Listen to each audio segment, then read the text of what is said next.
నమస్కారం ప్రజలారా.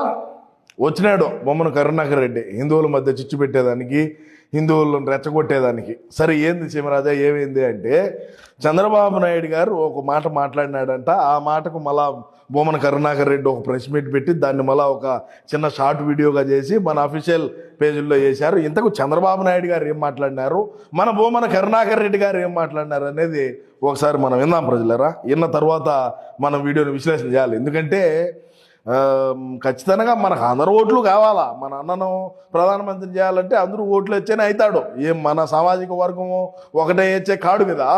సరే ఏం మాట్లాడు ఇందా ఉండండి.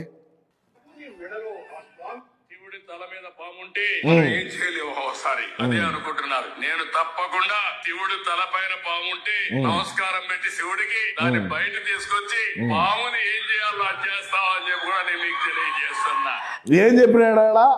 శివుడి తల మీద ఉండేటువంటి పాము ఏదైతే ఉండదో ఆ పాము తప్పు చేస్తున్నా శివుడికి దండం పెట్టి ఆ పామును తీసుకొని వచ్చి ఏం చేయాలో చేస్తాము అని చెప్పినాడు. సరే, దానికి సంబంధించి మన క్రైస్తవ సాంప్రదాయ ప్రకారం వాళ్ళ బిడ్డల పెళ్లిళ్ళు చేసినటువంటి బొమ్మన కరుణాకర్ రెడ్డి గతంలో తిరుమల తిరుపతికి సంబంధించినటువంటి ఏదైతే అవినీతికి అక్రమాలకు కేర్ ఆఫ్ అడ్రస్గా మార్చినటువంటి బొమ్మన కరుణాకర్ రెడ్డి గతంలో వెంకటేశ్వర స్వామిని అమ్మనాబూతులు తిట్టి నల్ల రాయి అని చెప్పి తిట్టినటువంటి బొమ్మన కరుణాకర్ రెడ్డి ఈరోజు హిందువులని నేను హిందువుని అని చెప్పి హిందూ దేవాలయాల్లో దర్శించుకొని ఆయన సోషల్ మీడియా ప్లాట్ఫామ్లో నేను ఒక హిందువుని అని చెప్పి పోర్ట్రేట్ చేసుకునేటువంటి ఒక బొమ్మన కరుణాకర్ రెడ్డి ఈరోజు హిందువుల పట్ల హిందువుల గురించి మాట్లాడుతూ ఉన్నాడు. మనందరం విందాం.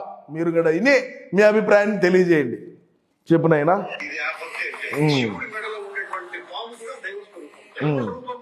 నువ్వు చెప్తున్నావు హిందూ మెడలో ఉండేటువంటి పాము కూడా దైవ స్వరూపం అని ఈయన చెప్తున్నాడు. ఈ బొమ్మన కరుణాకర్ రెడ్డి చెప్తాడు. ఇంకా మనం వినాలా? ఇది మన కర్మ. ఏమి చేద్దాం ప్రజలారా? ఒక క్రైస్తవుడిని తీసుకొని పోయి టీటీడీ చైర్మన్గా చేర్చే బతుకులు ఎట్నే తగలబడతాయి. బతుకులు ఎట్నే తప్పు చేసి ఉంటే శివుడి మెడలో ఉండేటువంటి నాగుపావునైనా సరే కిందికి తీసుకొని వస్తాం, స్వామికి దండం పెట్టి కిందికి తీసుకొని వచ్చి ఏం చేయాలో అది చేద్దామంటే ఇలా ఏళ్ళు ఇట్టిట్టని చెప్తాడు. చెప్పు, నువ్వు చెప్పునైనా.